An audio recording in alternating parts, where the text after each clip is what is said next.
welcome to another classic guitar video. Tonight's guitar is a Gretsch Starliner G. Let's see, G. I have to look at it again because G2655T. It's a junior center block. This guitar is basically brand new. Again, one of my purchases is somebody else bought brand new, played it once, put it away.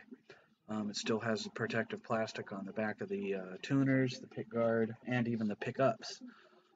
So I'm just going to give it a once over and do my thing to it. And let's go ahead and get started because I am getting about an hour and a half late start.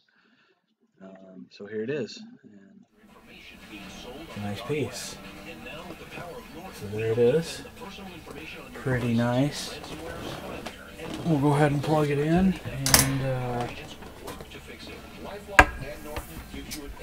and give it a test play, make sure everything is copacetic, which I'm sure it is. Ought to be, it's brand new.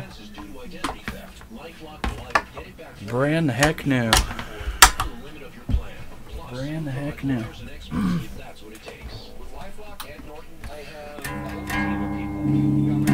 Way out of tune, of course, but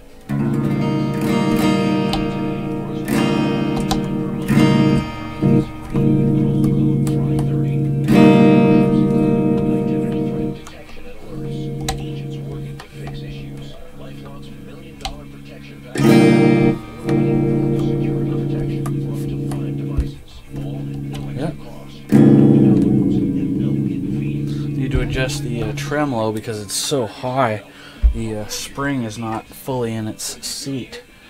Even though it's new, I am going to go ahead and do the frets and fretboard just for the sake of doing it. And yeah, we'll go ahead and get started on this straight away.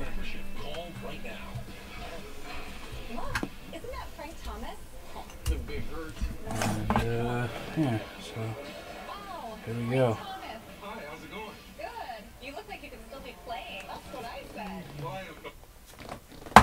Pretty darn nice. And I'm going to mute this because I have to make a phone call while I'm working on it, so I will mute the audio here, I think. I'm going to try to.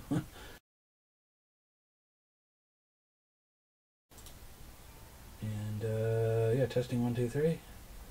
And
Okay, testing 1, 2, 3. Audio's back. And I just had to talk to my friend for a bit. That wasn't very long, actually, less than a half hour. So. Okay, we're gonna do the fretboard now. Turn the TV back on. Or the volume, rather. The two of us together, you know what that would mean. I know exactly what it would mean. But I think it's worth the price. That's funny. Bezel just spent the last half hour trying to convince me that it wouldn't be worth it. He wants me to go back to Trill with him tomorrow. Try to forget about you. Okay. At least he's consistent. Try and do this fast so the battery didn't wear out, remember?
Ooh, air in here.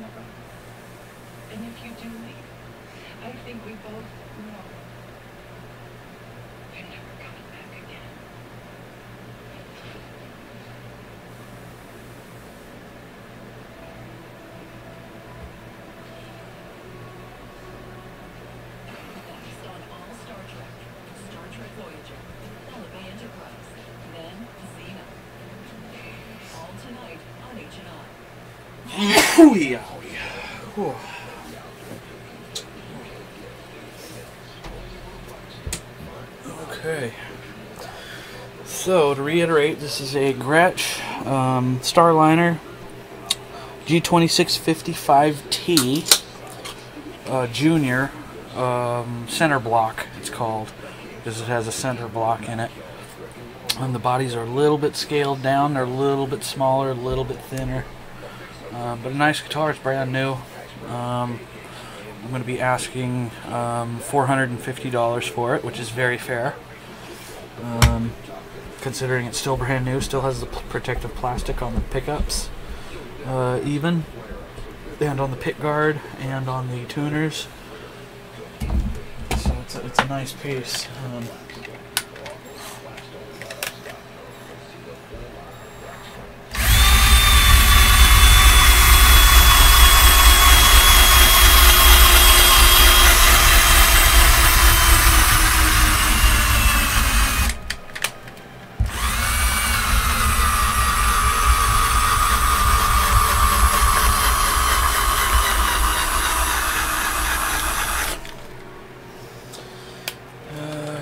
Plug it in one more time, a couple minutes, but it's real dry out, so this is going to dry out pretty quick. In the meantime, I can tighten this three-way switch, very carefully, of course. First I'm going to loosen it so I can directionalize the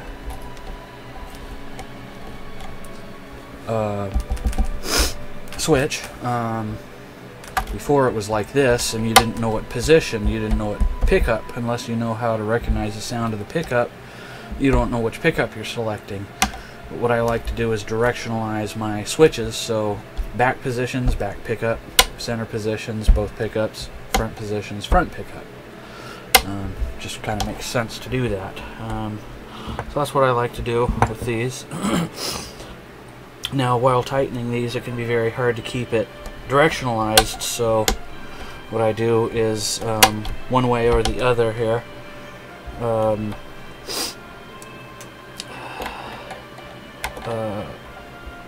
Set the selector switch to one side or the other, whichever is easiest, and I'll hold it while I tighten it very carefully.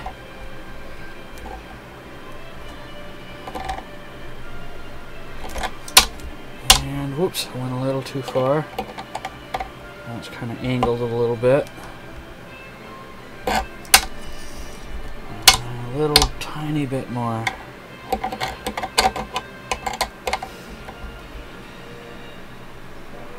Eh.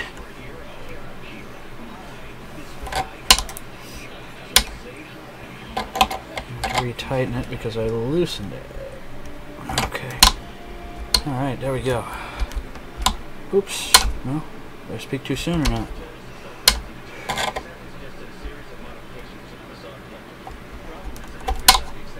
There we go. Perfect. Perfection. Okay. Do finish the fretboard before it dries up.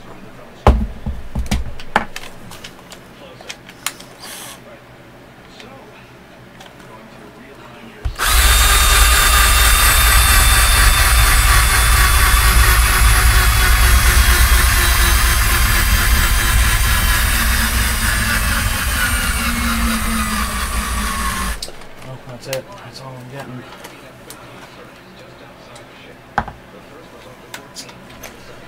Gotta get a new battery for this thing. And the funny thing is I was at Home Depot today and I could have gotten one. Oh well.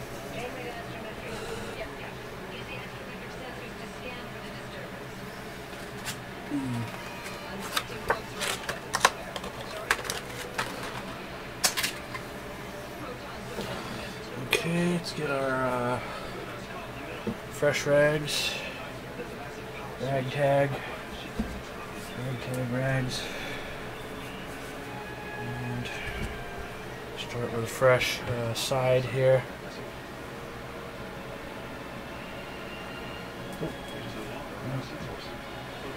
That's a shadow, not a stain. And give it about a dozen wipes back and forth.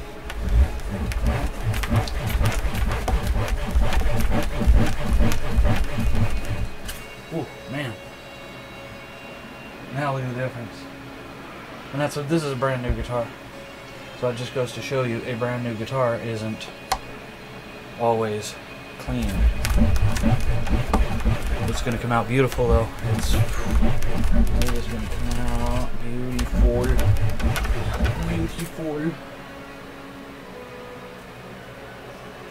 Check the chat here. Chat room, how you doing?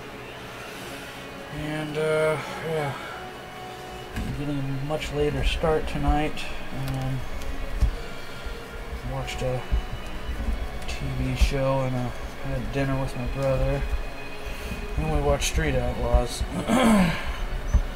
So that took a little extra time, which is fine, because this is a new guitar, so it's not going to take a bunch of extra time to do this guitar. So. Not replacing the strings are brand new. No sense in doing that. They're wrapped fine. So yeah, no sense in changing any of that out. This is going to go right back up for sale tomorrow for $450.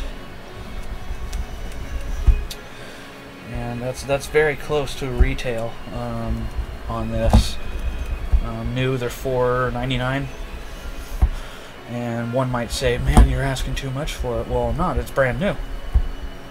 It's brand new. It was played once for less than 10 minutes. So think of it this way. You go to Guitar Center. You literally buy a brand new guitar out of the box. And you ask them to tune it, intonate it, set it up. Guess what they're handing you back? A used guitar. Technically speaking, they've used it. It's used. I had somebody that wanted to argue that point a couple of weeks ago. He says, well, you're not selling brand new. And I said, well, then you know what? Neither's Guitar Center. So if you go buy a guitar from them, brand new in the box, factory sealed, open the box, have them tune it, intonate it, put a professional setup on it, and they hand the guitar back to you, you're getting a used guitar back. You're buying a used guitar. Simple as that. So my difference between mine and theirs is you don't have to pay tax. You don't have to pay the $4.99 plus $55 for setup and then tax on top of all that. So you're not just looking at $4.99 or $500. You're looking at a lot more. And a lot of times people forget that. Even if I finally made the guy realize, he's like, oh yeah, you know what, I forgot about tax. I forgot about this, I forgot about that. That's, you know, that's not including a case or a gig bag or a tuner or a bag of picks or, you know, all that kind of stuff. So,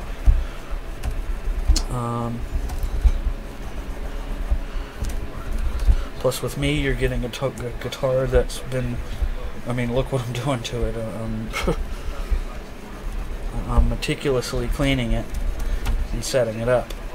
Meticulously. You're not going to get this good of setup at a Guitar Center or a Sam Ash or wherever. And if you do, they're going to charge you $75 to $100. Simple as that. Simple as that. But I'm very attentive to my setups, as you guys know. So I will fold my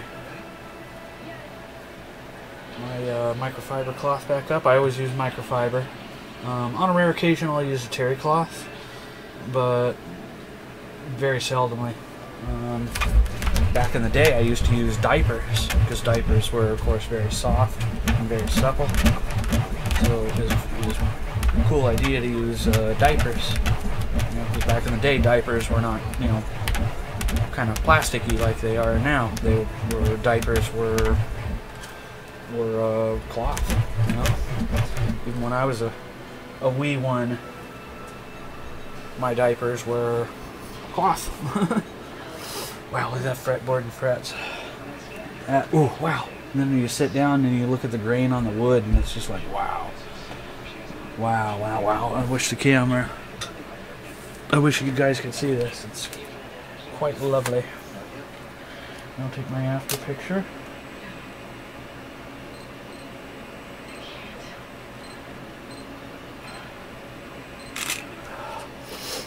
Whoops, flash didn't go off, or did it?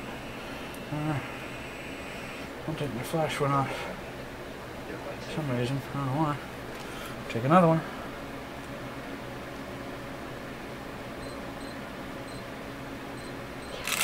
Now it goes off. Oop, the flash is too much so I can't see my work. Delete it. Take another one. Wow, this is the first time I've had to take 3 pictures in a long time.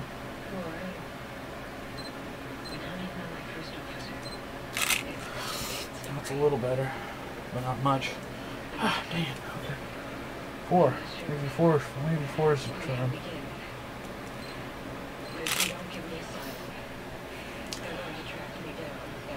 Oh yeah, beautiful. Oh, almost virtually the same position too. I love it when I do that. What a difference. I mean, you can't really see it, but man, just what a difference. God. Always amazes me. I mean, even though this guitar is brand the heck new, it's just, wow. Always amazes me. Okay, now I can tighten the pickup bezel screws.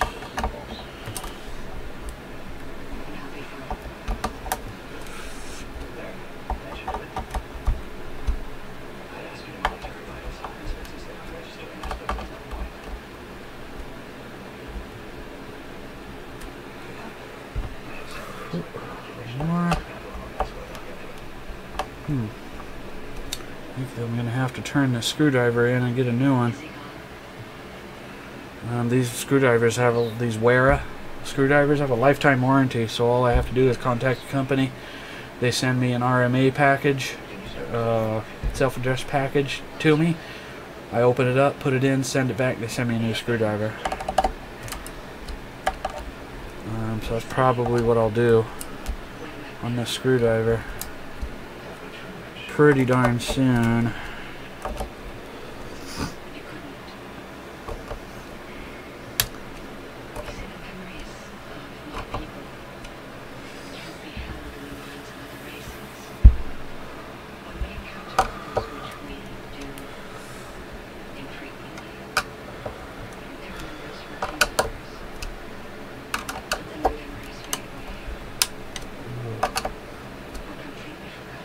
Careful of that one, I don't want to crack the bezel. Now the pickups have protective plastic, the factory protective plastic over them, but what I like to do is because these posts are adjustable up and down, I like to adjust these. They're pretty close now. I can feel them on my finger. You know, I've learned how to read these like Braille. But I just like to tweak them a little tiny, ever so tiny bit. But in order to do that, I got to pull this factory plastic up and off. I kind of hate to do that sometimes, but if I'm very careful, I'll be able to plop it right back down when I'm done.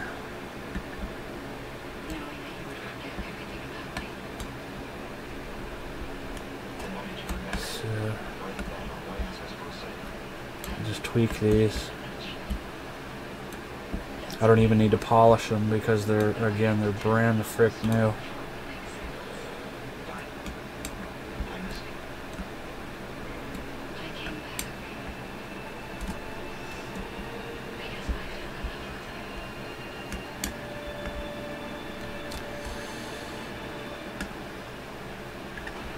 Oh man, the magnets on these are powerful. Magnets on Gretches are always really powerful. And I'm having a hard time pulling my screwdriver back up. And what I'll do is so I don't get any bubbles under the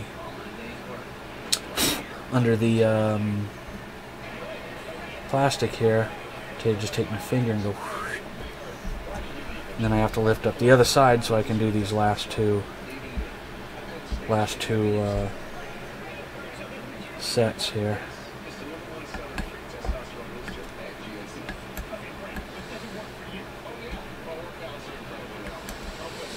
And I'm always very careful so I don't slip the screwdriver and scratch it. These screwdrivers are very sharp anyway, and they have laser etching grips on them. If you look at the tips of these screwdrivers, they have little laser etchings on them that kind of help grip your screw. And I take my thumb and just go, I don't get any bubbles under the plastic, and just put it back down, and then I feel it. Make sure my adjustments are good, the way I like them. And that's pretty good. And then I'll go ahead and I will do the other side.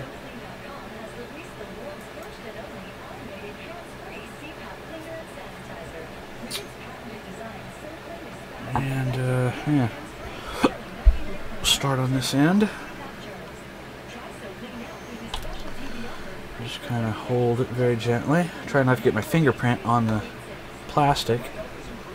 It's just a plastic. It's not a sticker or anything, but it's kind of vinyl-y plastic. It's not plastic. so it will adhere right back to the pickups and stay on. Again, I'll take my finger and just factory. So it looks factory again. And then get my last two sets.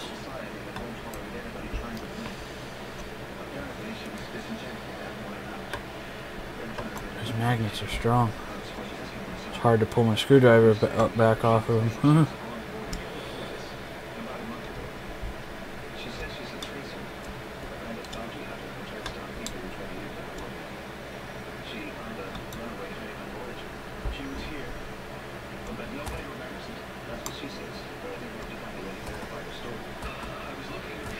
Okay, try this again and feel it. I know where I like to have them.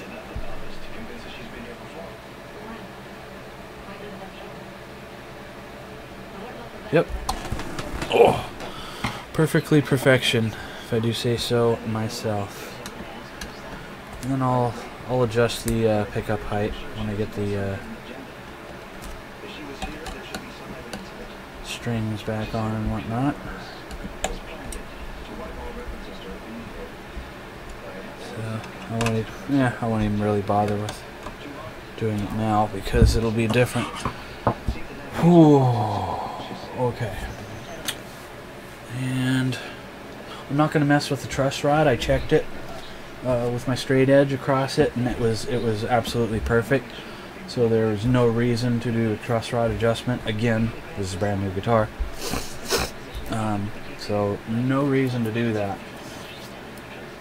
No reason to break the factory screw seal, if you will, on that. So right here is kind of a slight problem. Some of the finishes, right where the hole is for the Bigsby, is cracking up. You can, I don't know if you guys can hear that, but it's a little piece that's kind of sticking up like a loose, like a torn fingernail, you know. And I don't want to take, when I polish this, I don't want to take my rag and then go and then peel it off, because if I peel it off, it might peel off clear up to here for all I know. So I have to remember when I'm polishing this to polish it counterclockwise, so I don't catch the burr on this. And it's the only one that has them. The other three are fine. Wait a minute. Did I speak too soon? No, that's fine. You just kind of go around and around each hole, and if you kind of feel it catch, like see it's catching on my finger, if I were to go around, that would peel that whole thing up.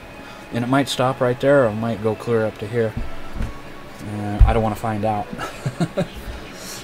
I don't want to test that theory. I don't want to find out. But boy, look at the fretboard. I mean, the frets in the fretboard just came out absolutely stunning. I'm wholeheartedly ecstatic about this. So it's pretty cool.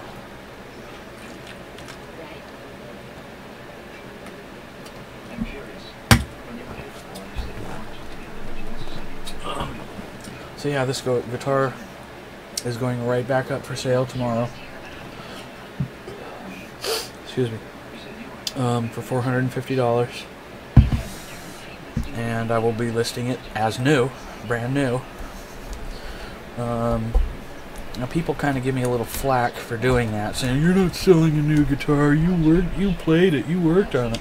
Well, you know what? You have to play it to tune it. Even a brand new guitar bought from the guitar store, you have to take it out and you have to tune it, for corn's sake. I mean, but what I do in my descriptions is I say brand new, only used to set up.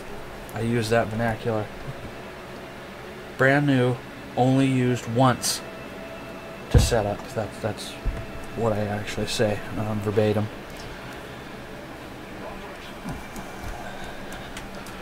So that way there's no, there's no discrepancy. I'm not getting inundated with emails from people saying, man, you're lying, you blah blah blah, you blah blah blah.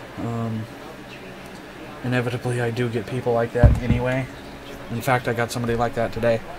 Somebody emailed me and tried to say, man, you're trying to screw people. He actually said I was trying to screw people. And it's like, how? I'm saying what the guitar is in my description. So what's the screw? What am I screwing? The guitar is new. It's not like it's new, but it was new, it's from 2009. No. If it's a case like that where somebody bought a guitar in, say, 2009 and put it under their bed and forgot about it, and then 2018 they bring it back out and sell it, and it's still brand new, it's still got the protective plastic on it and stuff, then I do put a year in the description of my posting, so that way, again, nobody's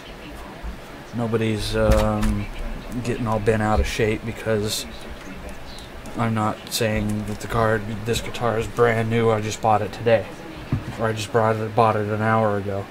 No. So I get flack for that sometimes, but usually it's just a troll that wants to start trouble. Just trying to start trouble. And it's just like, really, come and look at the guitar and pick it up and look at it and tell me the thing is not brand the frig new. Or if you were to go to the store tomorrow and buy one of these brand new, bring it to my house, unpackage it in front of me and take it out of the box in front of me and hold it next to this one, you won't be able to tell the difference. Well, actually you will, because mine will have had a polish on it and a setup and all that. But to the untrained person, you're literally not going to be able to tell which one is which. And I've actually dared people to do that. I would tell people, okay, I'll tell you what, you go to the store and you buy a brand new one in the box. Don't unbox it. Bring it to me. Unbox it in front of me and stand it up next to this one. And turn yourself around. I'll spin you around, and I'll play musical chairs with the guitars and have you turn back around, and then you tell me which one is yours that you just bought. I have yet to have anybody ever take me up on that because they know what I'm saying is true. You're getting a guitar that's better than brand new in that it's going to have all this done to it.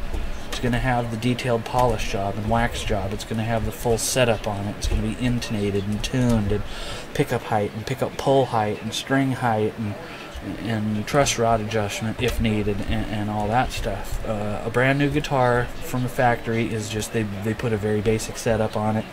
They don't put it in perfect tune. They put it in just kind of a general tune, and all that. So you're not getting a guitar that's had all what I'm doing to it on it done. You're just not.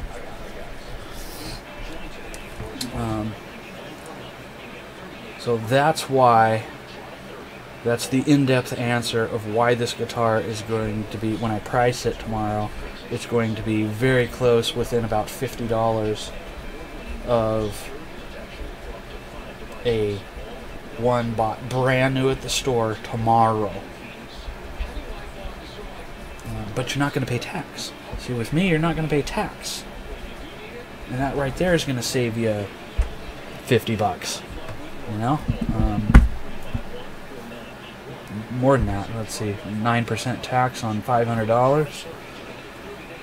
If it were $1,000, that would be what, $90 or something? Is my math wrong on that? Tax on $1,000 at 9%, that would be 90. Am I wrong? 190. I don't know. But at any rate, it's going to be cheaper than than buying a brand new, bought at the store yesterday one, or tomorrow rather. That's what I'm trying to say. So, yeah. I mean, just look at the shine on this thing. I mean, it's just absolutely perfect. There is not a divot. There is not a scratch. There is not a fingerprint now on this thing anywhere. It is just going to be absolutely, categorically, irrefutably, 110% perfect, pristine.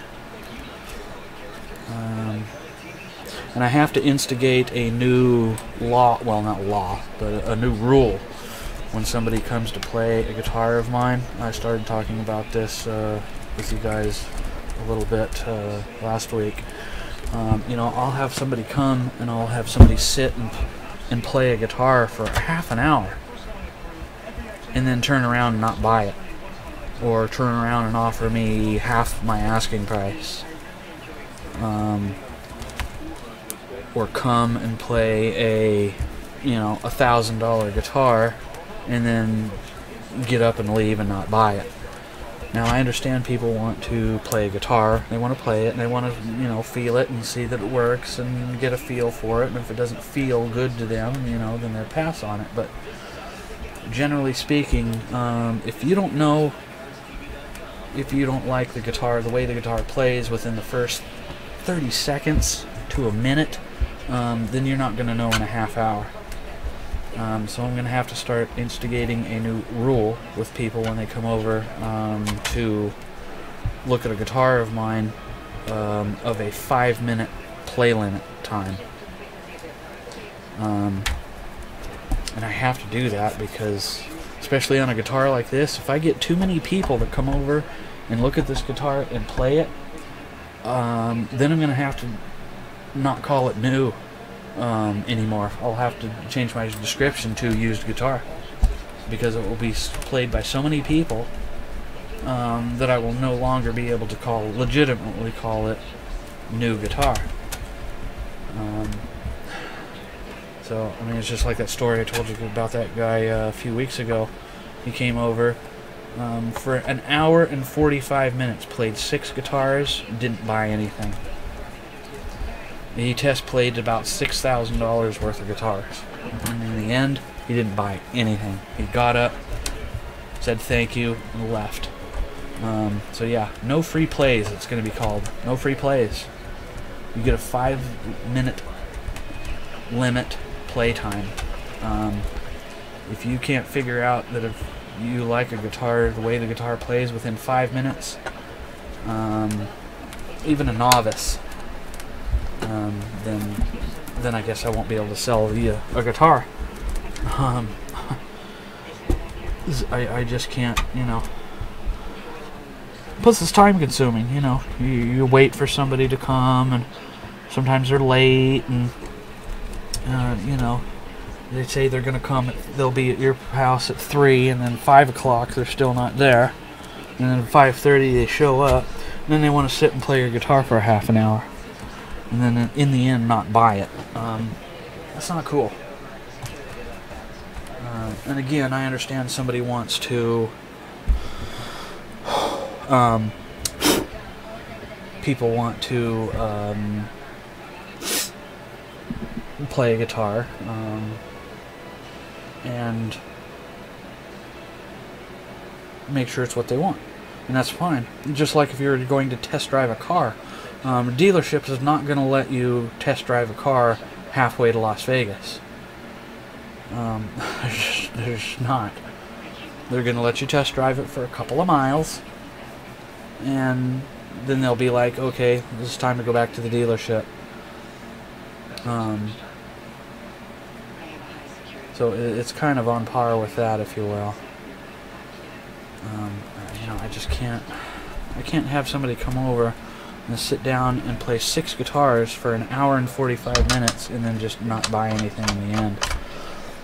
Because that kind of tells me they weren't interested in buying anything. They were just wanting a free play on thousands of dollars worth of guitars. It's just like, yeah, if you're gonna do that, go to a Guitar Center. If you're gonna do that, go to a Guitar Center and pull a guitar off the wall and play theirs. Even if you do that at a Guitar Center, they're gonna walk up to you after a while and kind of prod you and be like, excuse me, sir, is there anything you need? Even at a Guitar Center, you can't just incessantly stay there all day and play guitar. They will eventually walk up to you and say, you know, in not so many words, enough's enough.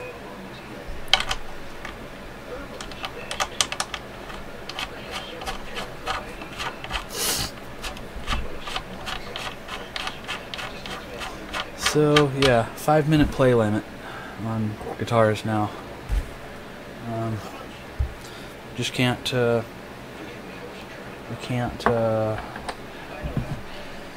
It's too time consuming. Yeah. You wait for people for an hour, and then. And the funny thing is, I tried to contact that guy, and he just ignored all my phone calls. He ignored all my emails. All of a sudden, he stopped answering phone calls and emails. Yet during the whole week we spoke about guitars and what he wanted to see, and boy, he was real quick on the draw to reply to those emails. But then when I replied back to him after he left and went home the next day, boy, he was nowhere to be found. I was real nice when I emailed him. I said, hey, you know, have you decided what you want? When do you want to come back? Let's set a time. Blah, blah, blah. And usually if somebody wants to be courteous back, they'll say, well, you know what, I just decided to get something else, or I changed my mind, or I had to use some money for something else, or, you know, whatever. Not just blow somebody off for the sake of blowing them off. I was not happy at that. He seemed like a nice guy, but it takes all kinds, I guess. He was a good guitarist. He played very well. So he was no novice by any means. He was not a novice. I could tell he'd been playing for at least 10, 15 years, if not a little more. I could tell. But yeah, in the end, he didn't buy anything. So, kind of at that point, I was just like, okay, I'm going to have to start instigating playtime limits, because I just, you know, sorry, can't do it. Not gonna do it.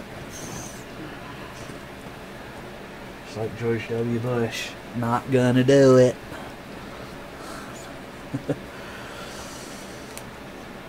So yeah, especially on my high dollar guitars, I'm gonna really drill it into them. All prospective buyers that come and look at a guitar that's, you know, say $1,000 or more, listen, I'm gonna have to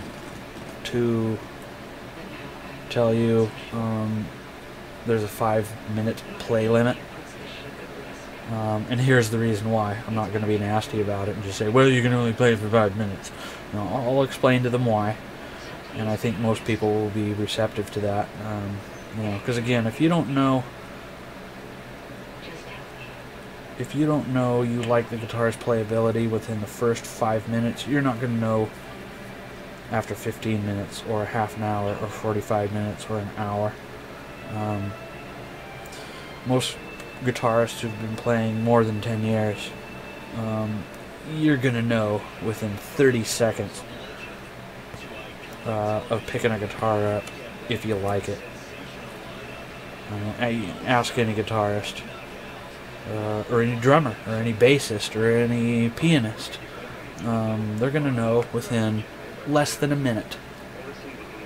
Less than a minute if that particular instrument is agreeable to them or not. You just know. You know, it doesn't take that long. to decipher.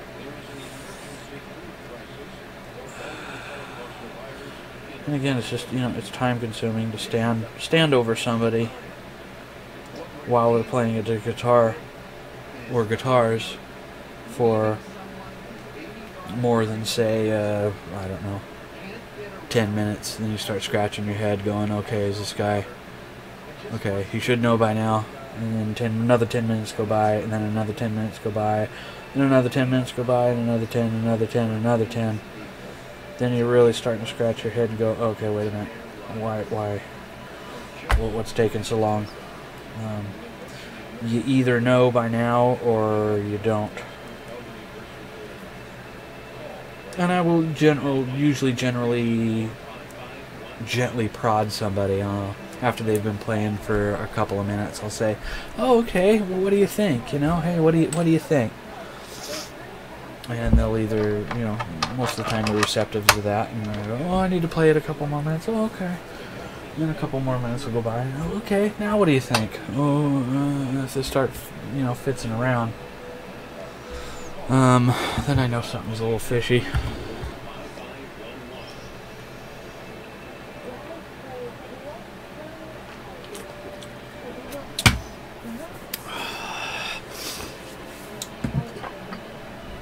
So that's the plan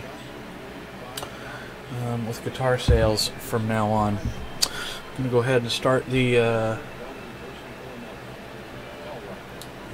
start polishing the Bixby. Again, not that it needs it. I'm just going to give it a light wax, not a polish actually. Just to give it that extra little shine. Extra little shinola.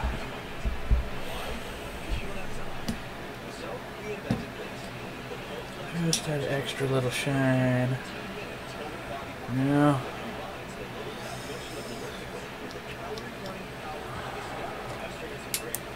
So yeah, I think people will be receptive to that. They're not gonna. I don't think I'm gonna run into anybody that's gonna go, well, screw you, I'm gonna sit here and play the guitar and blah blah blah blah blah. I don't think I'll get anybody like that. And if I do, I'm gonna walk right up to them and pull the guitar out of their hands and say, okay, you're not a serious buyer, please leave. I doubt I'll ever have to do that, but you never know with people. Some people are just dumb and ornery. I doubt I'll have to do that with anybody, but you never know. I hope I don't have to. I mean, I don't want to be nasty, and I am trying to sell them a guitar. But at the same time, time is money. Time is money. And, but like I said, I think most people will be perfectly receptive to that.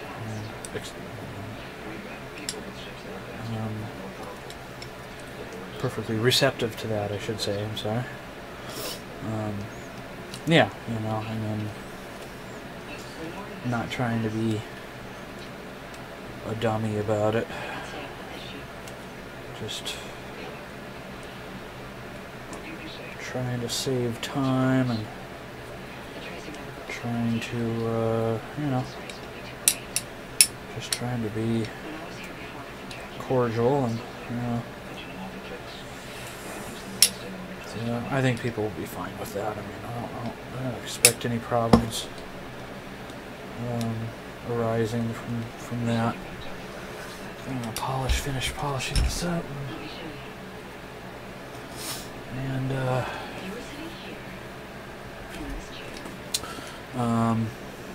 yeah. So yeah. Anyway, just gonna go ahead and do that, and I think people will be fine. Ooh, I almost knocked out right on the thing there. So yeah. Anyway, that's what I'm gonna do. New rule, new sales rule, 5-minute playtime.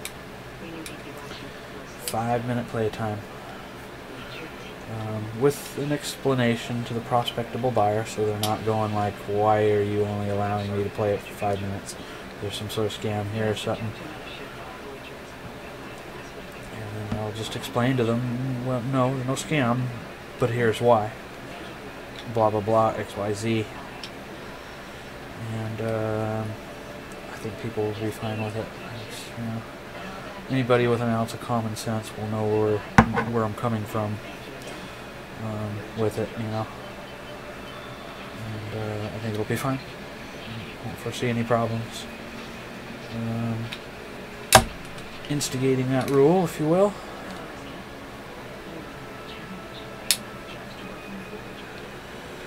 Ooh, it's pretty. It's even shinier now. It's shinier.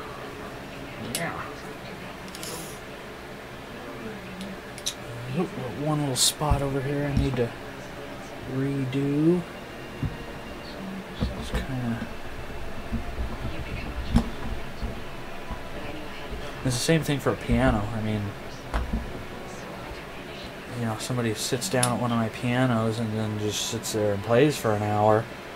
It's just like, yeah, okay. I got laundry to do. I got food to cook for the kids. Yeah, you know, it's like, come on. I do have somebody wanting to come look at a piano, but they're telling me they can only pay with a check, and that always concerns me when they say they can only pay with a check. It's just like, okay, if you have a check, then that means you have a bank account. Go to your bank and withdraw the cash. Because guess what? I don't take checks. I don't take cashier's checks. I don't take money orders. I don't take wire transfers. I take cash. Cash, cash, cash. No Bitcoin, no nothing. It's cash or it's no sale. Cash or it's no sale. Simple as that. No ifs, ands, or buts. No negotiations. No nothing. Just it's that or it's nothing.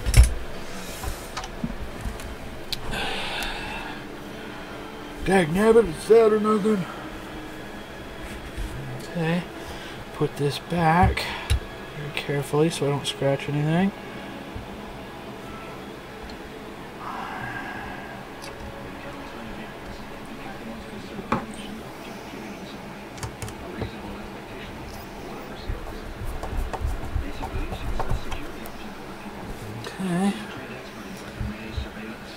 Very good, and I always put the screws back in their same screw holes.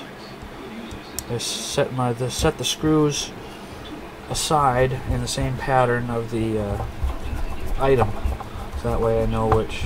I know it's kind of a crazy thing. Technically, it doesn't matter. It's just one of my obsessive compulsiveness is.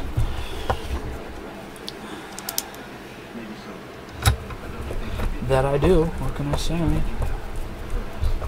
It's a lot shinier than it was, though. Not that it was bad to begin with, but just a little bit of extra. Because it is cast aluminum, and cast aluminum will tarnish. Will tarnish.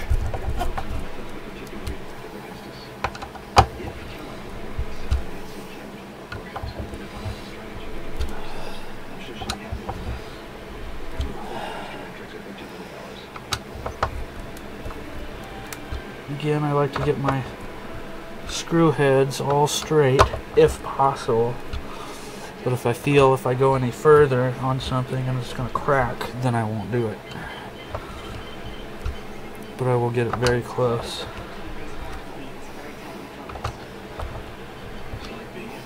Yeah, almost. One more. There we go on that. I think I can go a little further. You start hearing things cracking, then you don't want to go any further.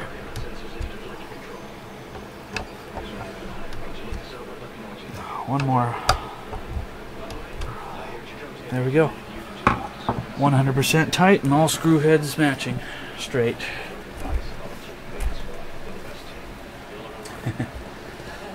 Okay, so yeah, what were we talking about? Playtime, yeah. 5-minute playtime I think is good. I thought about 10. But I might do 10 on really expensive guitars. Like if it's a $2,500 guitar or more, or $5,000 guitar, then I'll be like, okay, 5 minutes. Your 5 minutes starts now. And that's it. You don't get any more. Sorry. It's just the way it is. And if I have to lose a sale on it because somebody says no to that, then that probably tells you they weren't going to buy it in the first place.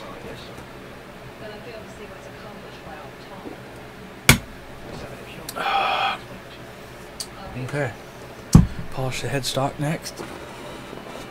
Oh.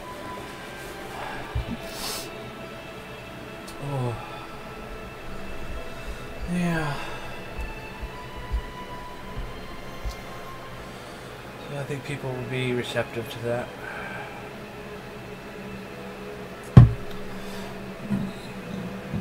Excuse me. Squeeze me. You guys heard that? Burpee. I had a little burpee.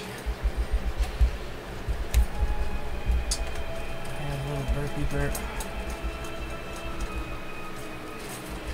I always pick the strings up. Here, I'll show you. I always pick the strings up because you don't want to polish it in between the strings when they're loose, because if you accidentally catch one and you run it across the thing kind of like that, you will scratch the surface. I take them and I pick them up, even though they're loose. Just so don't mess anything up. And I will carefully pick them up and do it to the other side.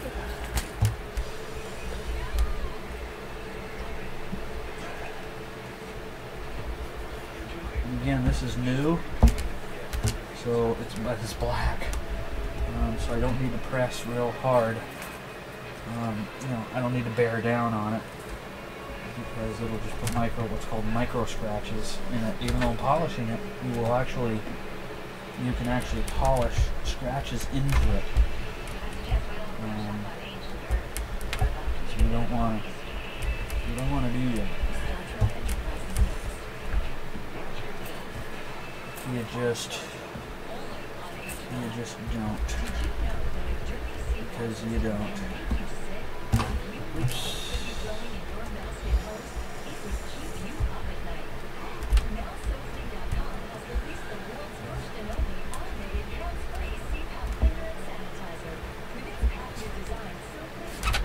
Tighten that one a little more.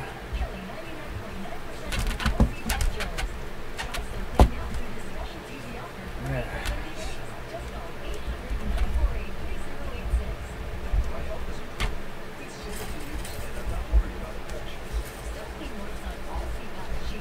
So yeah, pretty good. Let's turn it out here. Strangely, I almost forgot to do it.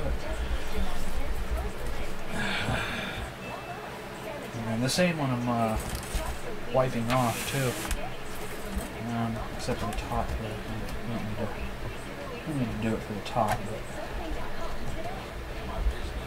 but you really kind of do need to do it for the middle and the top there.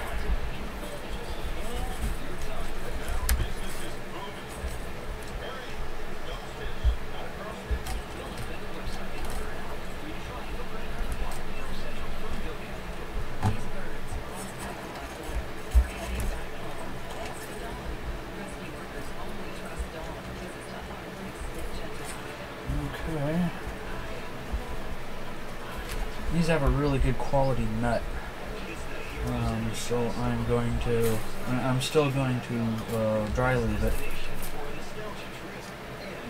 just for the sake of doing it. But they have a really good quality nut, so I don't mess with the grooves or anything. I don't put a file to them or anything. Just for the simple matter, I don't need to, because they're really good quality nuts. Yeah, really good quality.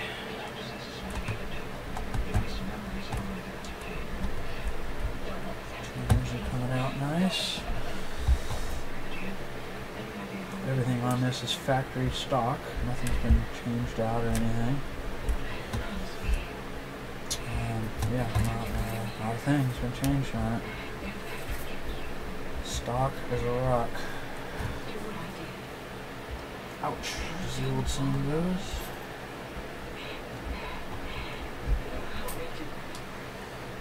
Stock as a rock. Stock as a rock. Yeah, okay. Pretty good.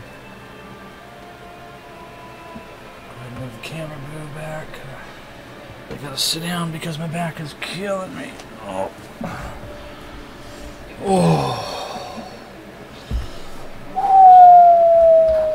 Okay. Now I will go ahead and start putting the strings back in their respective spot.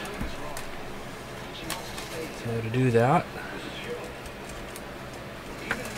come on, get on off of that. Make sure nothing's tangled up. I always, do this. Move the string around to make sure nothing's. My dry lube. Almost forgot. Dry lube.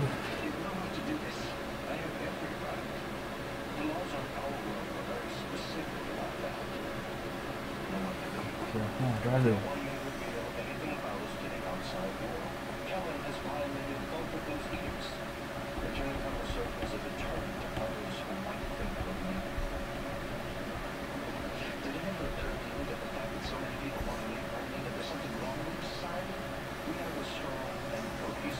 Okay.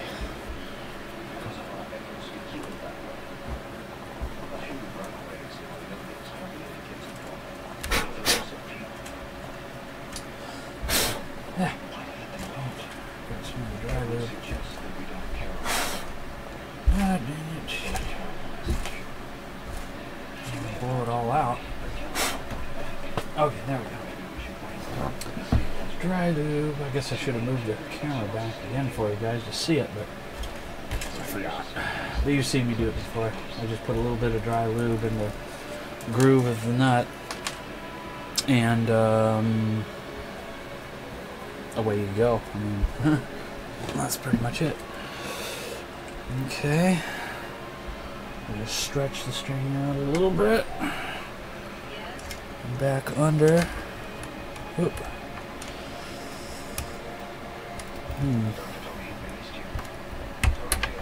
Yeah, come on. What's the issue? But bend a little, maybe? Oh, no, there it goes. Okay, that's fine. Go ahead and put tension on it. 3rd or 4th fret. String winder. Wind away. Make sure all my winds are under each other. And make sure they're not birds nesting. Oh, you know what? I made a mistake. Which is pretty rare. But I made a mistake. Wow, I actually put it over the piece. It's supposed to go under the roller here. Almost blew it. I almost forgot. I almost did what's on the the Epiphone Wildcat over there. Whoever strung it over those.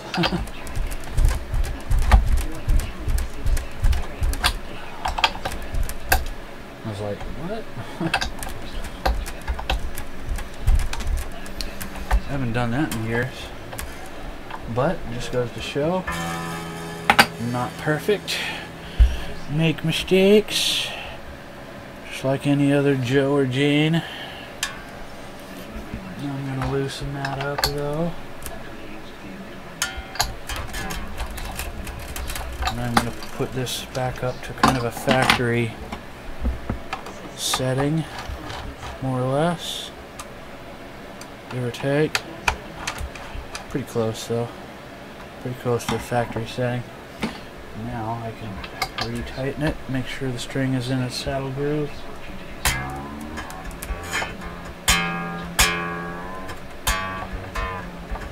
I'm not trying to tune it yet, I'm just trying to, Now at this point I can put the mohickey in the mohickey. That's officially what I call it, the mohickey. Make sure it's in its groove. So you just want to kind of press down on it. Oop. Come on. Get on up in there. There we go. Oh, my back. My back hurts. Okay. Grab a string.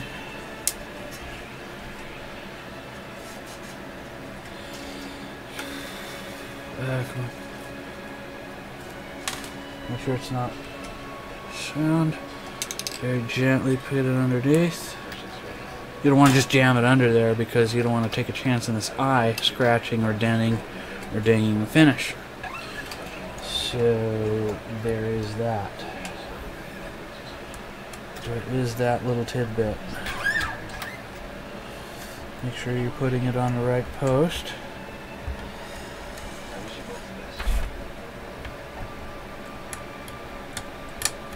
There we go.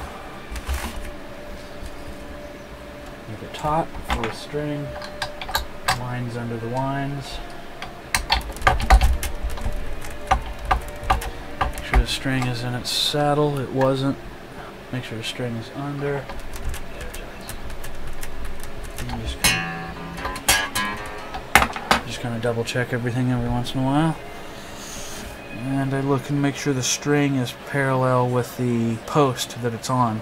In other words, you want it like this. You don't want it like this or like that. You want it very straight on the roller. Oh. Okay, and 3.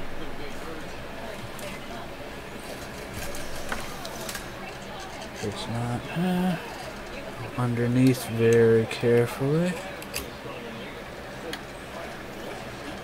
Put it in the groove. Ow.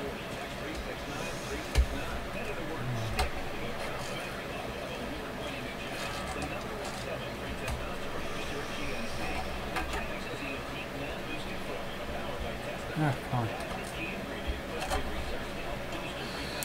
Groove, string groove, pull it taut as possible.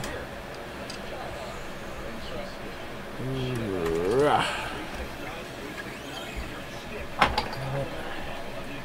sure all the winds are under each other, over each other.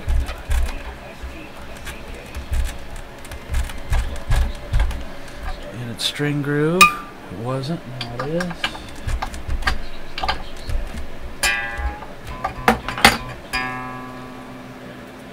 There you have it, ladies and germs. Now see this one, you can't see it here, but it's like this. So usually you can just take your finger and just kind of move it across. And you can work, whoops, you can work the Tremolo a little bit and that'll help it.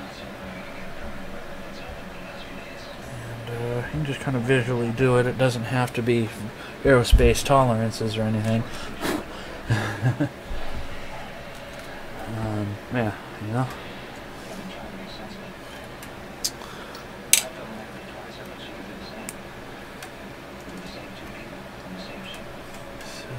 Groove. I feel a little tarnishness on this string, so I'm gonna run my pad across it a little bit here in a second. Yeah, come on. There we go. Yeah, it's a new string, but it's a little rough.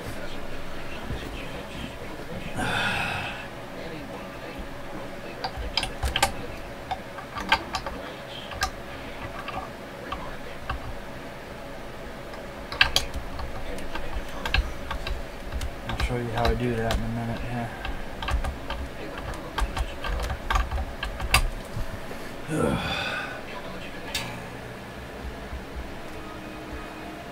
That doesn't look good for some reason. Where's it? My eyes. My eyes are deceiving me. Where are they? No, that's fine. Okay, fine. It looked like it was starting a bird's nest. Make sure it's in its groove. Now, I take this little tiny piece of fine Scotch-Brite, and I'll lift the spring up. I'll put half and half, and then I'll just, whoops, I'll run across it like this. Because the strings are new, but it was feeling a little bit tarnished, and this is the first unwrapped string. So you just do that, and I'll feel it again, make sure. Oh, it's beautiful now. Now it's fine. Okay, number 2. Oh, this, I need to do it to this one too. Okay, well, alright. Gotta do what I gotta do, what I gotta do. Yeah, come on.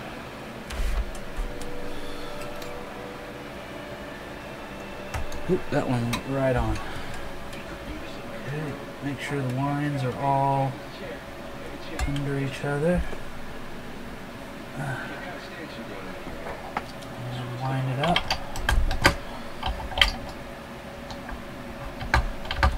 I'm going to tighten that head a little more.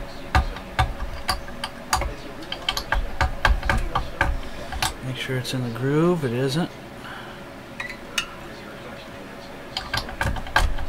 Groove.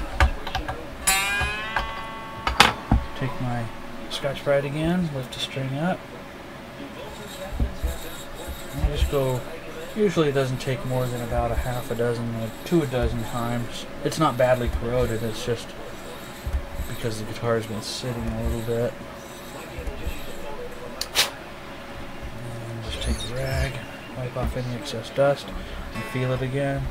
Oh yeah, perfect. And then take the last string. Oop, I'm gonna have whatever. I'm going to guide this one through. Yeah. And grab it like a rabbit. Grab it like a rabbit. Groove. Groove. Make sure all the lines are under each other. And that's a real big thing with me. I'll never string a string just willy-nilly unless just time doesn't permit, like if it's in a concert setting and the guitarist needs it in 30 seconds, then I might bypass doing that. But generally speaking, I will keep all the string,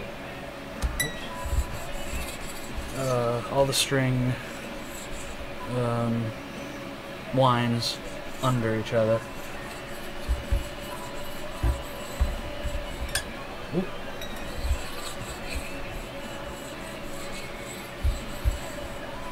Oop. Oop. Oop. Oop. Okay.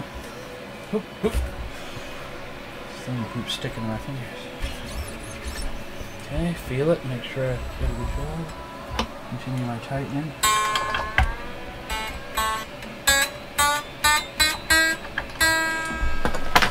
Now I'm not trying to go for a full tune because I'm not done polishing it yet, so make sure the tremolo works. Work it both ways. Whoop. Okay. Why is it? Oh, it's not seated all the way. There it goes. Now it's seated. Okay. Okay. Flip this puppy over. Boy, that fretboard looks beautiful. Beautiful, stunning, beautiful. I'm going to have to tuck that under a little because it sticks out so far. It's a light guitar too. It's not very heavy. That's a good thing about this. Whoa, my back is killing me. I need to take a break a minute. Been going for an hour and 36 minutes. And I'm gonna quit. I'm gonna end this video right when this guitar is done. Because I'm pretty well tired. And tomorrow's Saturday. And yeah. So.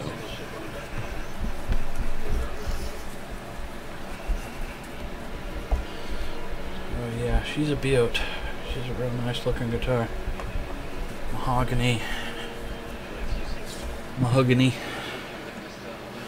Really pretty color. And cherry red.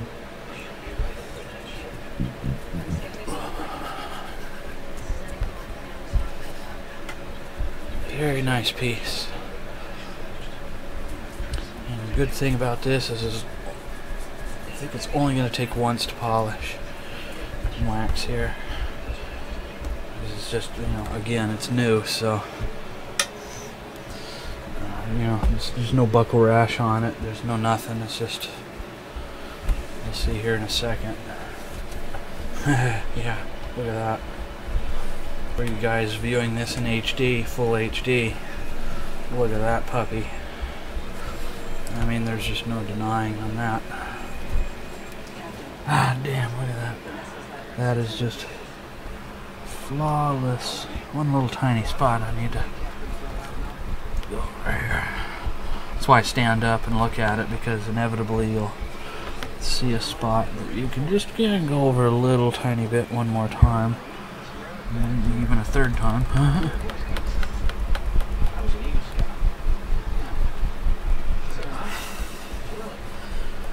There we go.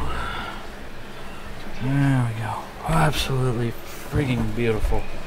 Absolutely categorically, irrefutably pristine. Now I need to stand up. Put the guitar on the side so I can do the sides. The guitar.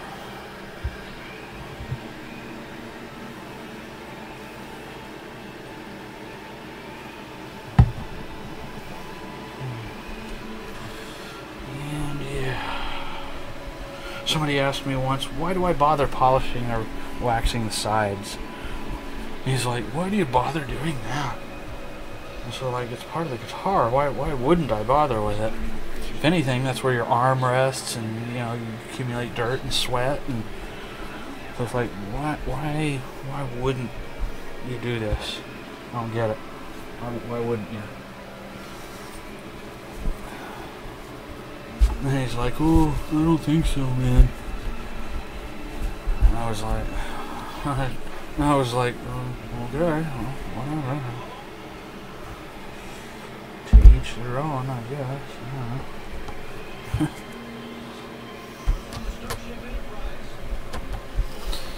Yeah.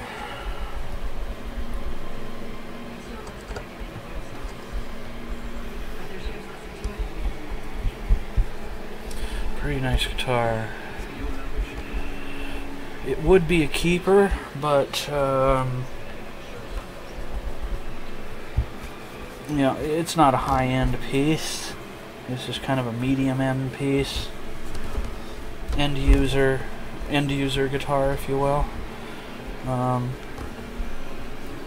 It's definitely beautiful, definitely nice, definitely worthy keeping. But as I mentioned to you guys before, you can't keep everything.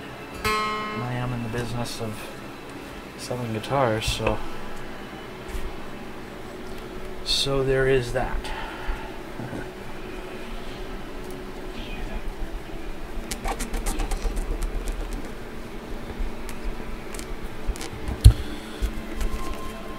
DOT4.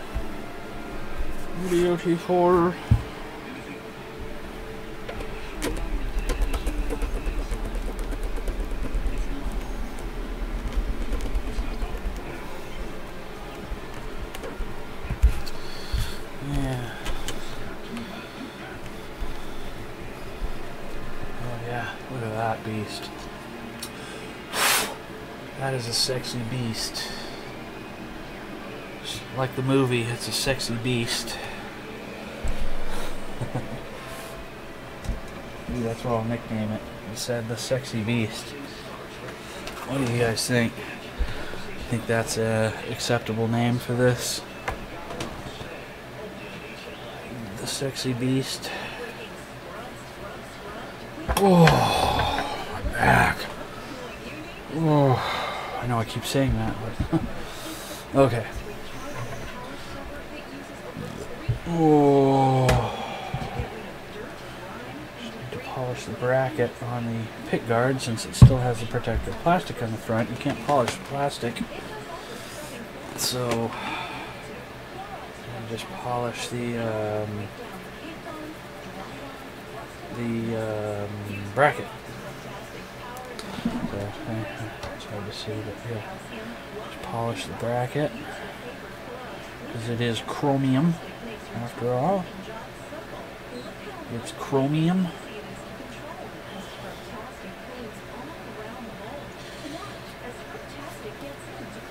Oops. Yeah.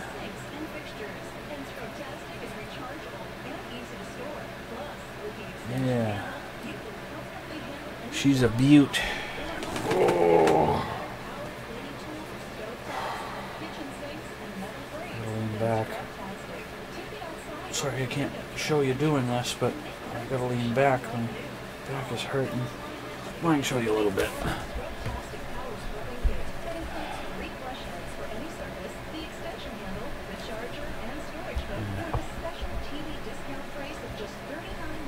Pretty darn badass. Still got the protective plastic on the top of the pickguard.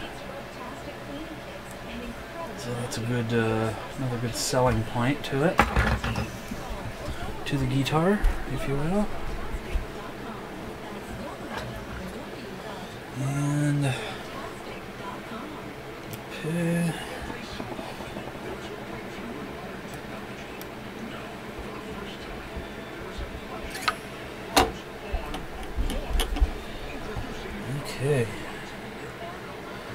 Now we are cooking gas, as the old saying goes. I really kind of want to finish this up now because my back is really starting to hurt.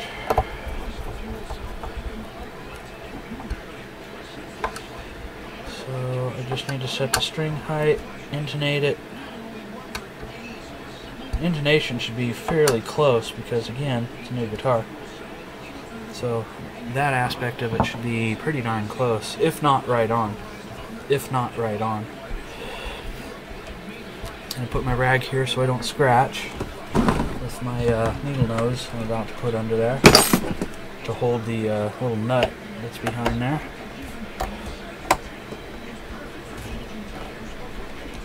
Come on.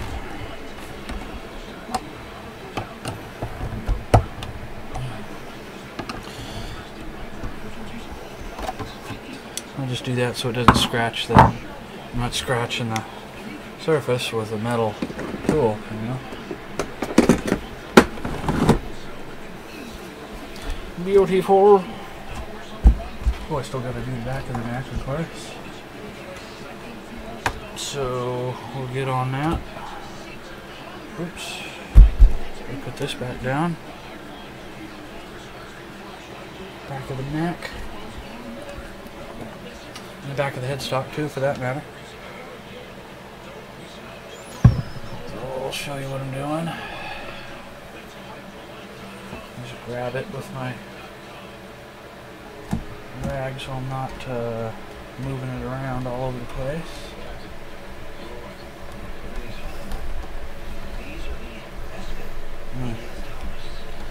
Beautiful.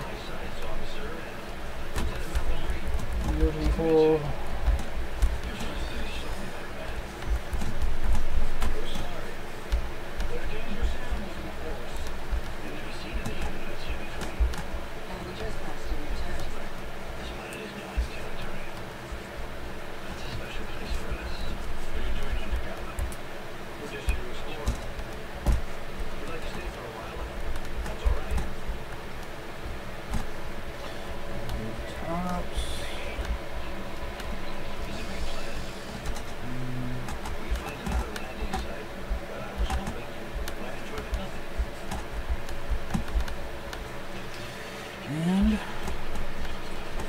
it.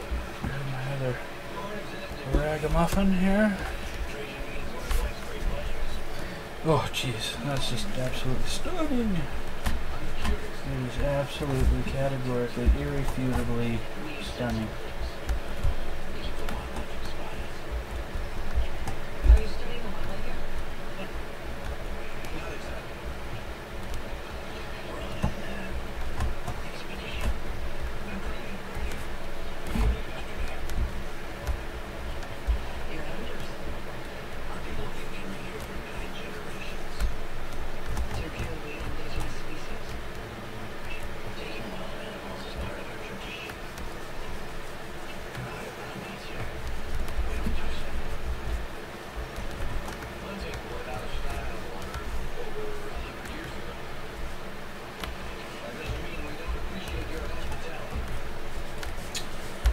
Okay. Beautiful. Make sure I didn't miss any spots. Flip this pig back over. Almost took my microphone. And knocked it over. Almost. And I have to sit down immediately because my back is about to give out. Oh. Oh. Oh. Sorry I keep saying that, but it's true. Oh. Oh. Love the camera view though.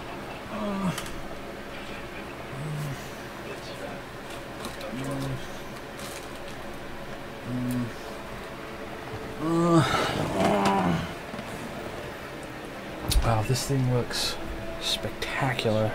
Not that it looked bad before, but it had some dust on it and fingerprints and you know, all that. So now it doesn't. Now it is absolutely, and yes, I do polish the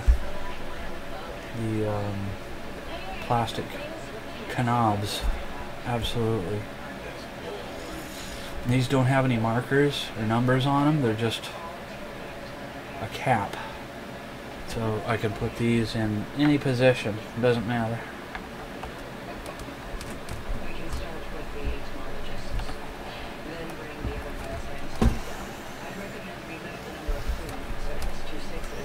I kind of wish they did have number markers, you know, 0 through 10, but they don't. So they look stellar, absolutely stellar, as I like to call it. I'll take a full spread of pictures of this tomorrow, and on it will go Craigslist, Facebook Marketplace, Craigslist, Facebook Marketplace, and my personal website.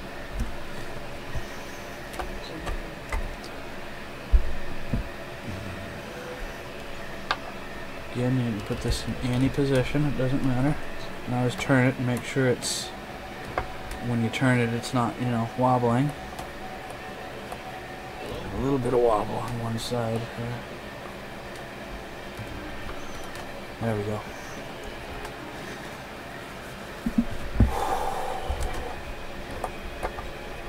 Pretty nice guitar. Somebody will be all too happy to have this for $450. I really think that. I know that.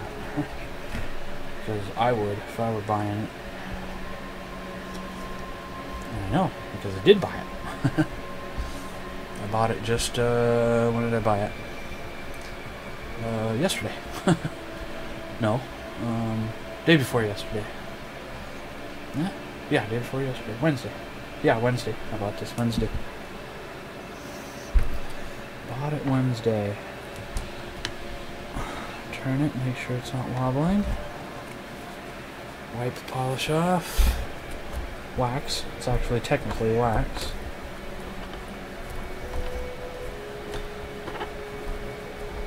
My own special blend, actually.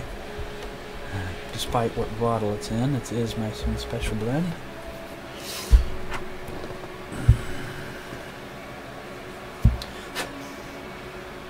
the last one. And some people, haters, will come in and chat and say, you can't polish plastic, why are you doing that? You can very much polish and or wax plastic. You absolutely can. I've been doing it for a great many years on guitars and cars, for that matter. So yeah, you can absolutely, categorically, irrefutably, a little crooked there. A little crooked still. There we go. Absolutely polish, wax, clean plastic. Absolutely. Absolutely you can. I don't care what anybody says. Okay, and there is the guitar finished. At least in terms of polishing, waxing, cleaning, etc. I do have to move that string over. Forgot to check that. I just move that string over. I need to undo it because it's about to run into a problem. It's not, it's actually between the groove. Damn it.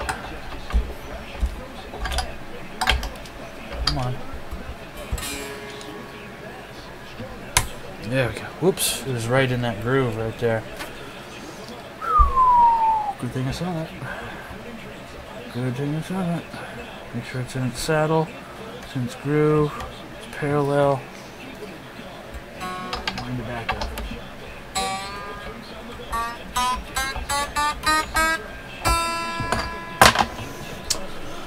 Okay, I think I'm ready to put it into a basic tune, and then we'll do these bridge height / string height, then the pickup height, and then do a intonation, and then another tune, and then a fine tune. And I'll be right back.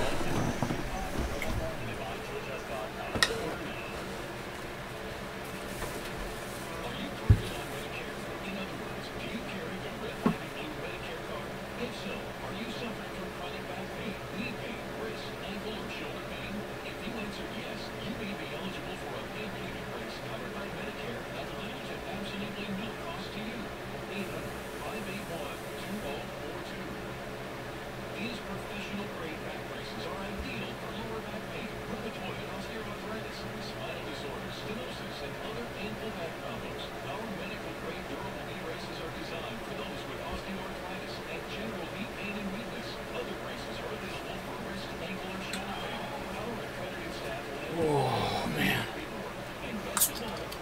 my back is really hurting.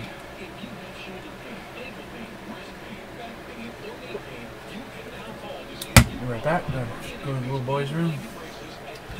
I'm gonna put my phone back.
Oh lordy.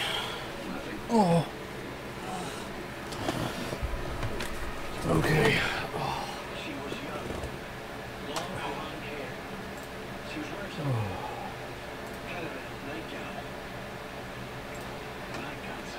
My back is really starting to hurt, so I'm really gonna have to kind of speed this up because I'm not gonna last too much longer. Maybe 10 minutes if I'm lucky. So I really need to kind of get the lead out on this. Oh.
Almost.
Come on. This one's not cooperating for some reason.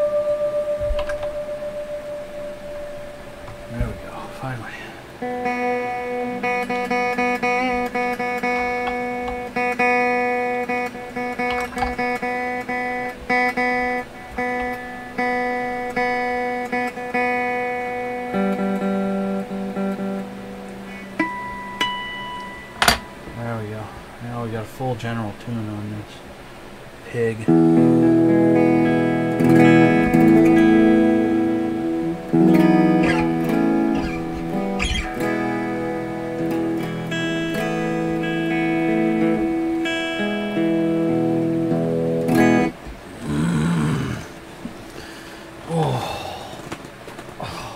Killing me. Sorry, guys.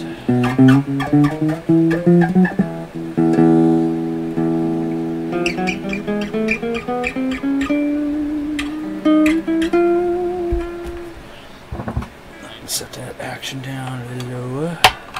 Half a turn. Oops.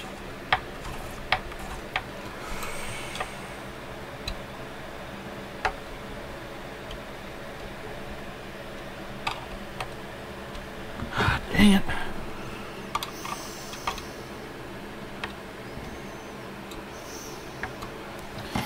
Oh.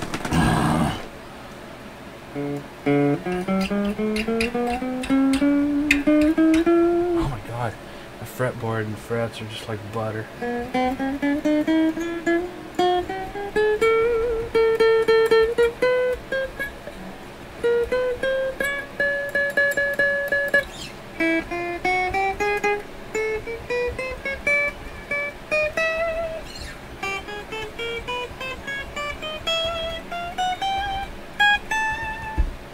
Beautiful.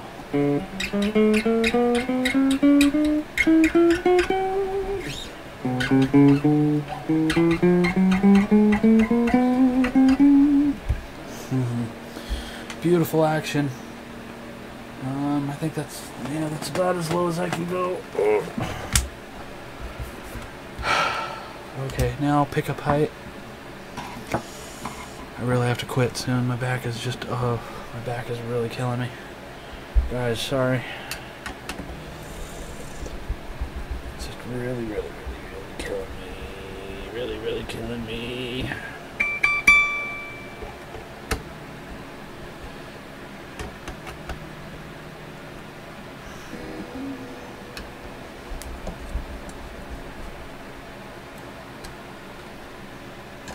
Almost dropped the screwdriver on the finished. Almost dropped it.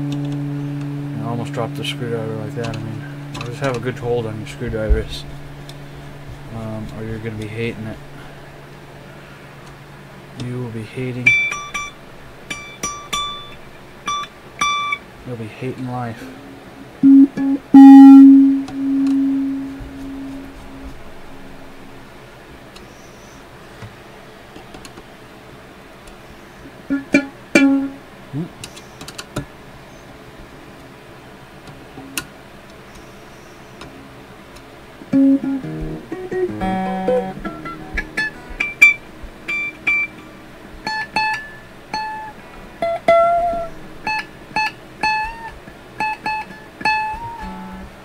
Okay, pickup height's good.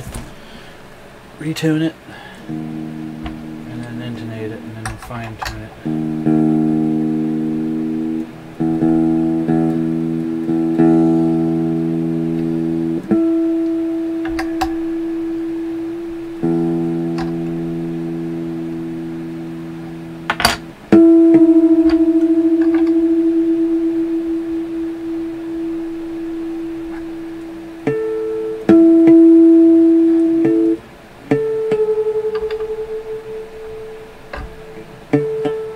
I got some ends to cut off on a string, and I gotta crimp them. So I got some work still on this.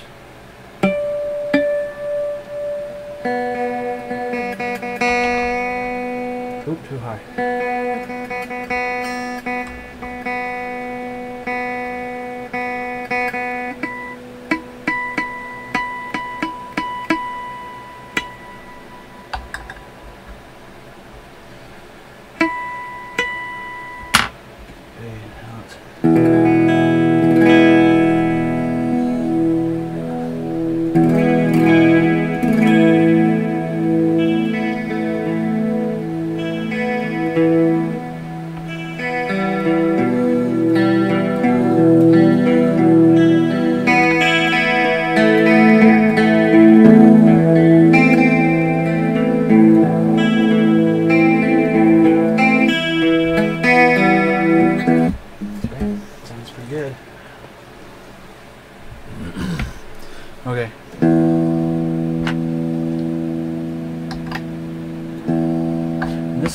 floating bridge being a Bixby, so every time you tune it up, it you know, it flexes down. So by the time you're done tuning your last string, your first one's out of tune.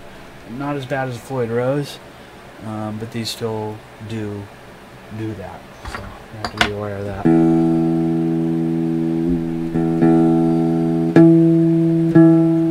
Yeah, the intonation's off a little, unfortunately.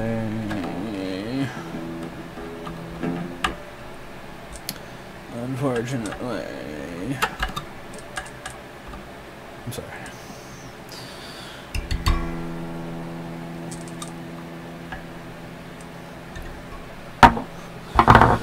Oh lordy.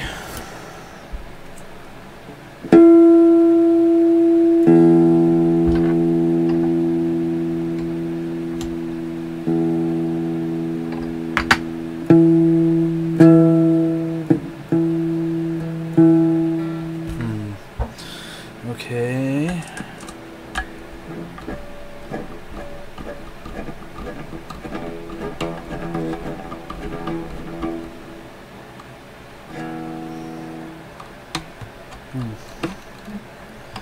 Oh, there we go. It was kind of not seated correctly, so it wasn't giving me an intonation.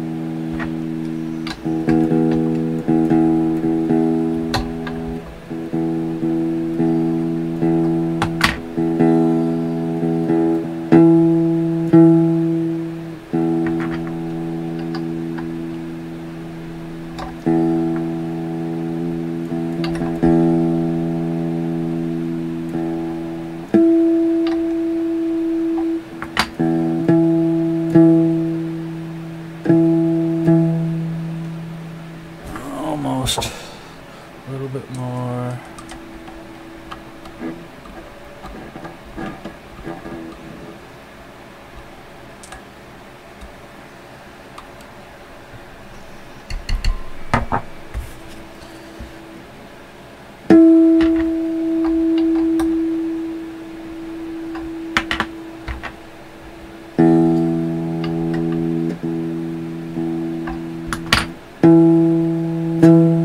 Perfect, finally.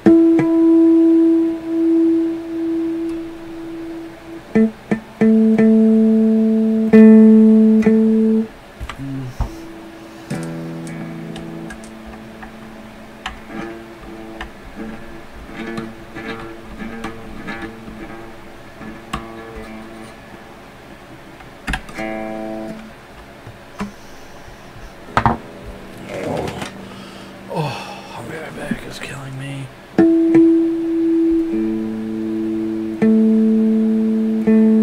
Perfect.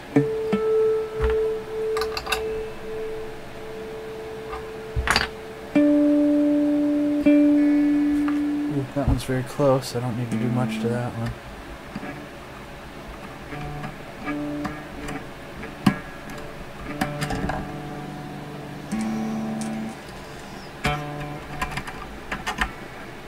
Come on. Okay.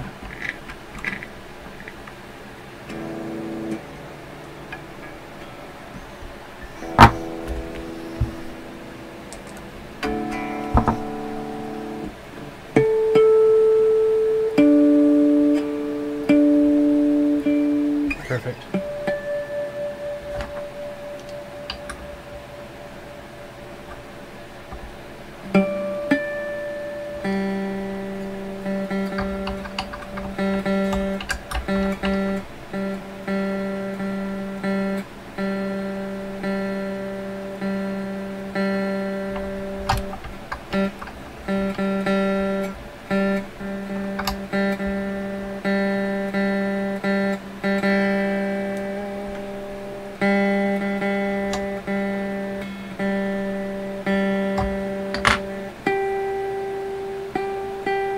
Ooh, almost perfect.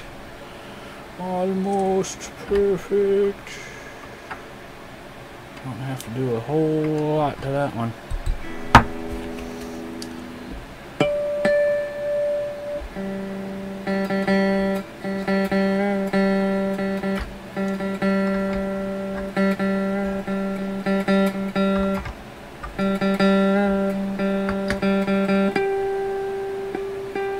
Perfect.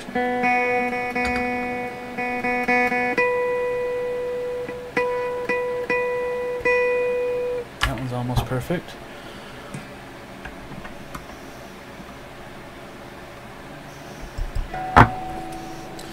Ooh, my back is about to give out.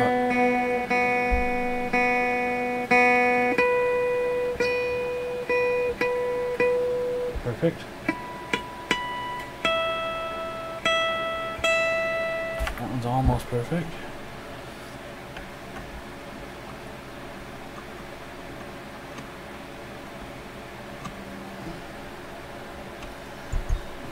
Oh. Whoa, my back is killing me.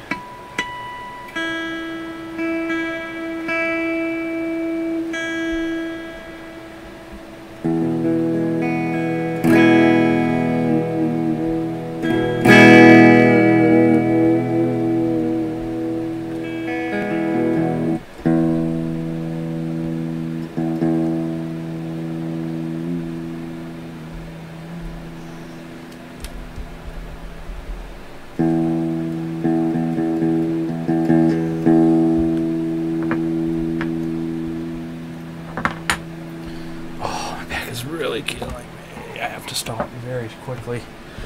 Sorry, guys and gals. Oh.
That sounds pretty good, and I forgot to, well, I didn't forget, but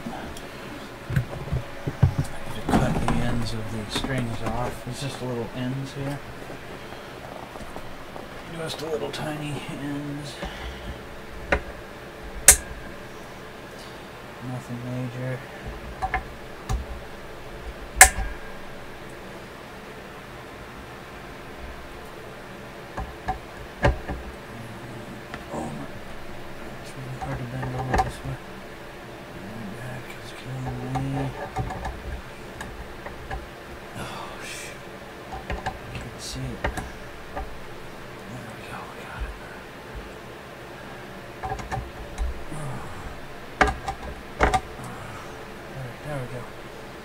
Alright, now that's actually going to change the tune.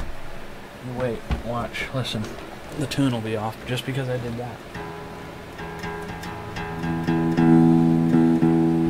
Yeah, a little tiny bit.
There's that Wildcat.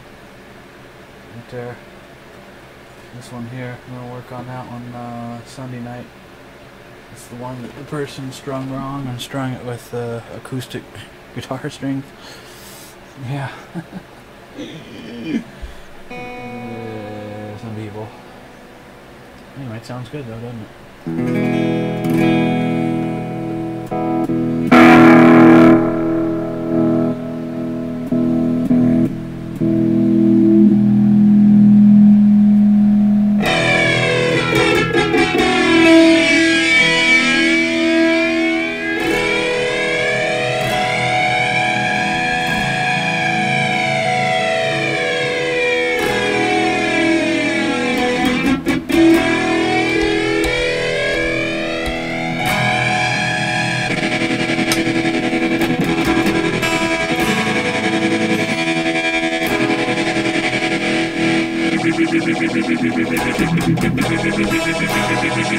There we go. I got a pretty good array of sound effects on that little amp there. It's a Roland Cube. Pretty decent little practice amps, I must say. I'm gonna have to quit pretty quick because my back just can't take it anymore, guys and gals. But you heard it. It is now in perfect tune, in perfect intonation, perfect everything.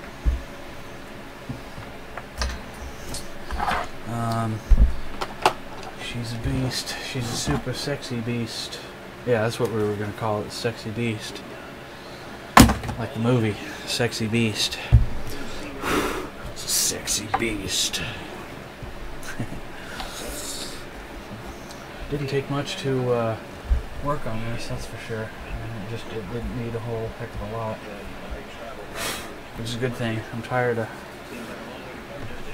of tired of fixing broken necks. I mean, I'm not tired of it, I'm just saying I'd rather work on guitars like this that have nothing wrong with them in any way, shape, or form. They have zero wrong with them. And it's almost the same one as the picture on this Guitar Center flyer. Look at it. Would you look at it? Just look at it. Hey? Slightly different model. It's this one's got gold knobs on it too. Let's see if that particular model is in here. Let's see, how much is it? That's funny. They put that guitar on the front of the flyer and it's nowhere in the flyer. That's a mistake. You shouldn't do that because people will inevitably look at that guitar and go, ooh, wonder how that much is. And then go, you know what, I take it back. It's my bad. I was wrong. Oh, no, I'm not. Maybe I was right. 26. It's, okay.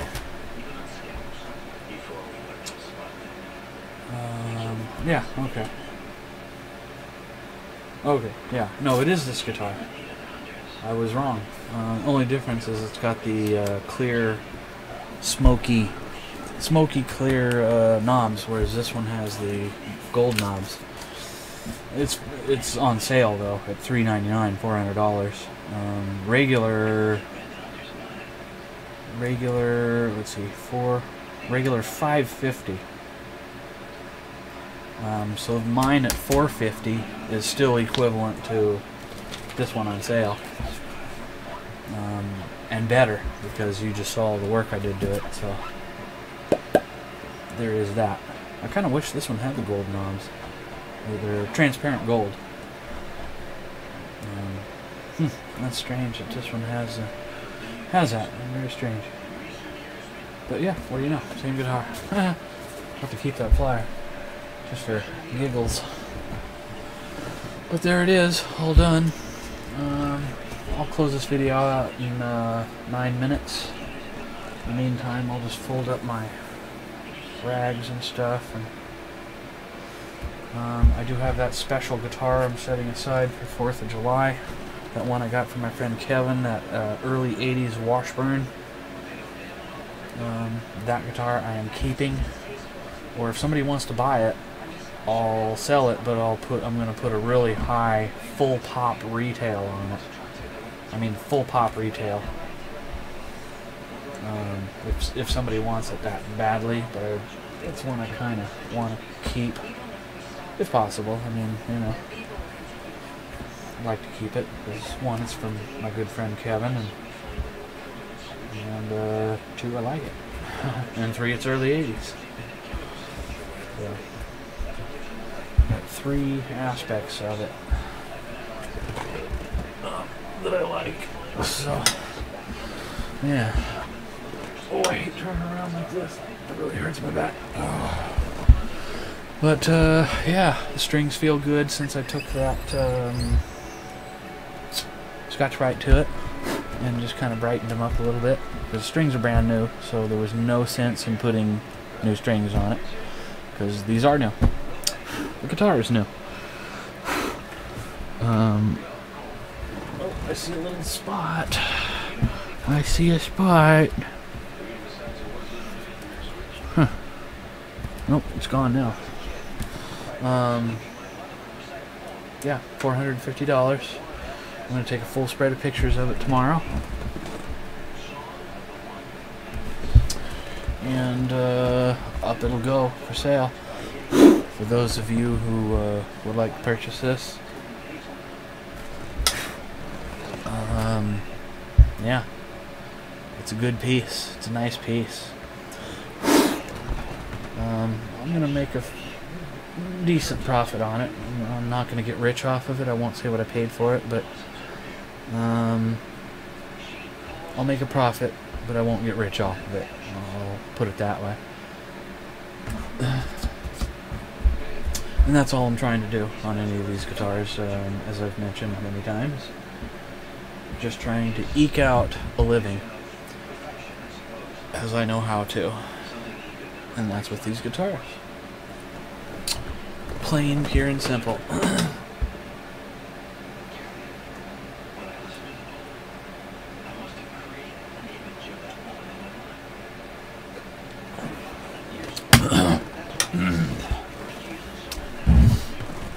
Oh, that fretboard looks beautiful. And I was halfway thinking of just not doing it. But then I thought, you know what? No. I do it on all guitars.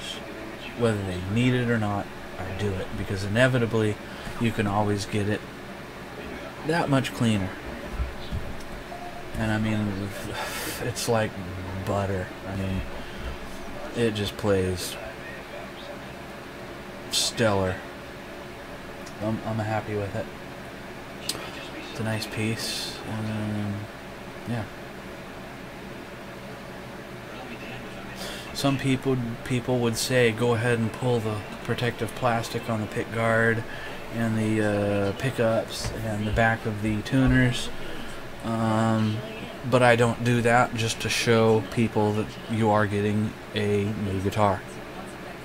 And when they get it home, they themselves can peel all that off and have a fresh pickup surface and a fresh pickguard surface and a fresh tuner shine and all that. They can be the one to enjoy. That's part of the enjoyment, you know, taking that kind of stuff off and peeling it back and going, ooh, look at the new, you know, look at the new finish. It doesn't even have so much as a human fingerprint on it, you know. People like that, so I leave that kind of stuff on, you know. Yeah, you know. I'm going to give this video 5 more minutes,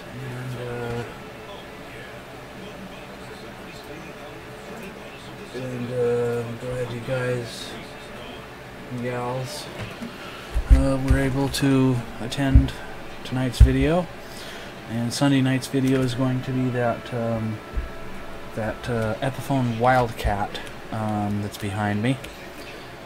That one's going to get new strings because whoever strung it number one, strung it wrong, and number two, strung it with acoustic guitar strings.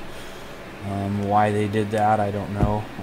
Maybe it's all they had, and when they strung it, maybe they just simply forgot to do this, put the strings under this bar. And actually, a guitar will still play, even if these are not over, even if they're not under, rather, the guitar will still play. It's just your tremolo will be act a little differently, as it were. So we'll go ahead and we'll do that one Sunday night, and possibly tomorrow night. Possibly tomorrow night, but more likely than not Sunday night, unless I get a wild hair, and then I'll let you guys know that I will be streaming. And yeah.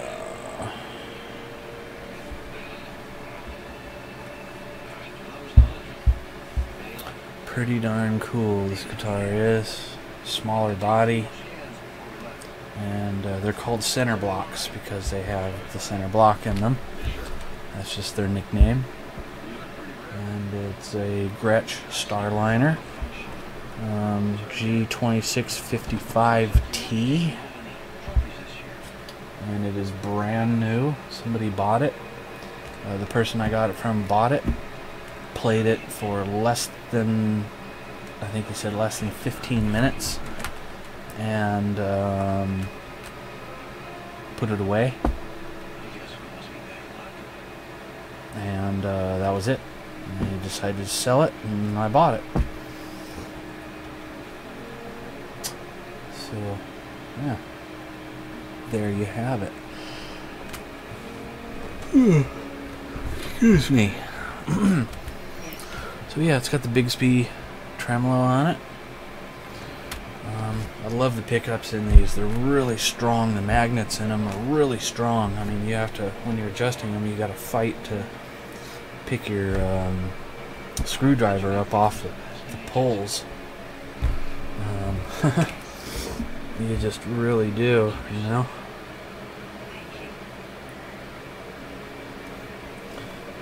I see a mistake. What do you know about that? I see a mistake. Oh no.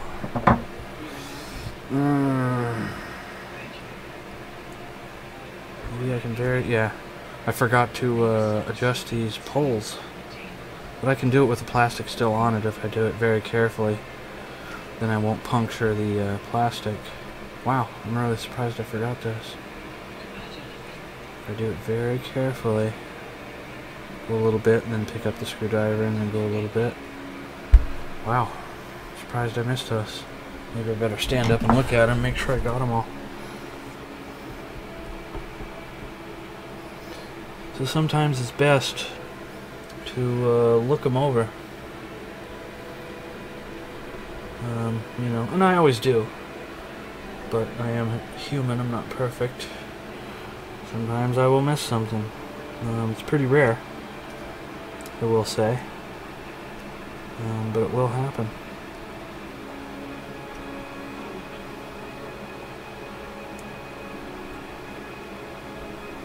Okay, now the guitar is done. Yeah, I don't know why I missed those, but make sure it's still in tune. And it is. Okay, everyone.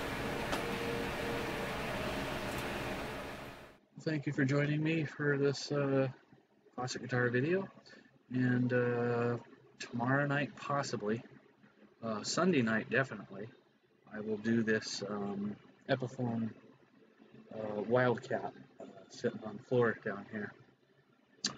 So we'll do that one next, and wholeheartedly thank you for joining me for this video, and we will see you next time.